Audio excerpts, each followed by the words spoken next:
Okay, last one, alhamdulillah. How can I get my wife to take hijab serious? It's been a few years now and she still won't put it on. She thinks it's no big deal. Don't tell her about hijab. Stop talking to her about hijab altogether. What you do is you talk to her, or actually you don't talk to her, because what happens oftentimes is the people least effective with da'wah are members of the family. Like they would much rather listen to a stranger and actually take their advice than listen to someone in their family. It's much harder for me to give da'wah to my own cousins, because it's just Nouman again, he's talking, it's something on YouTube or something, right? Because I'm just a guy from home. No big deal, right? So this is actually a problem for speakers too. They can give da'wah to the world, but guess what? They got to get somebody else's tape and somebody else's CD to put in the car when they're driving. I want to hear you, I hear you enough. Right? This happens. This even happened to Abu Hanifa rahimahullah. The whole city of Baghdad is coming to him to ask questions. His mother says, you don't know anything. I'm going somewhere else to find out what the answer is.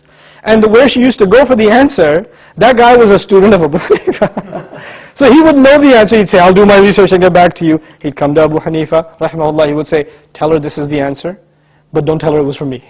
And he'll go back, right? So the first thing is acknowledge that a lot of times religion, when you try to give it to your family, you have to be a little tactful. You have to be a little, have more strategy, basically.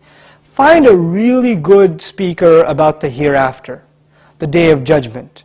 The biggest problem for your wife, first of all, is not hijab. Hijab is a symptom, not the disease. The disease is a weakness of iman.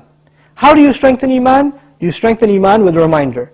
What's the most powerful reminder? Quran. If you look at the ayat of reminder in the Quran, what are they always talking about? The hereafter and the destruction of the people in the past. This is the powerful reminder.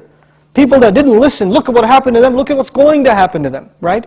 So, for example, a series on the hereafter, right? Somebody giving a really powerful khutbah on, how human beings have to struggle for salvation. A powerful reminder from Quran.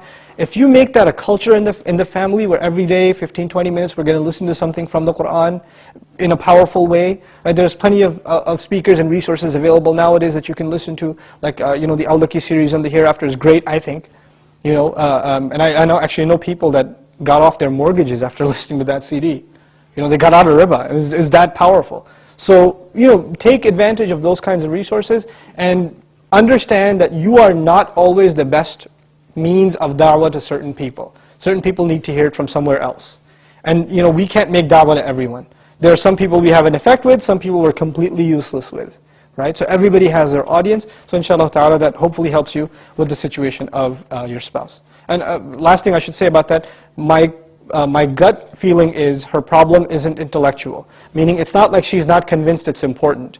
It really is, she doesn't see the seriousness of obeying Allah in every last commandment.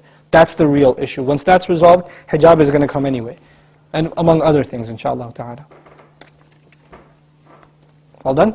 سبحانك اللهم وبحمدك نشهد أن لا إله إلا أنت نستغفرك ونتوب إليك والسلام عليكم ورحمة الله. سبحان الله والحمد لله ولا إله إلا الله والله أكبر. سبحان الله والحمد لله ولا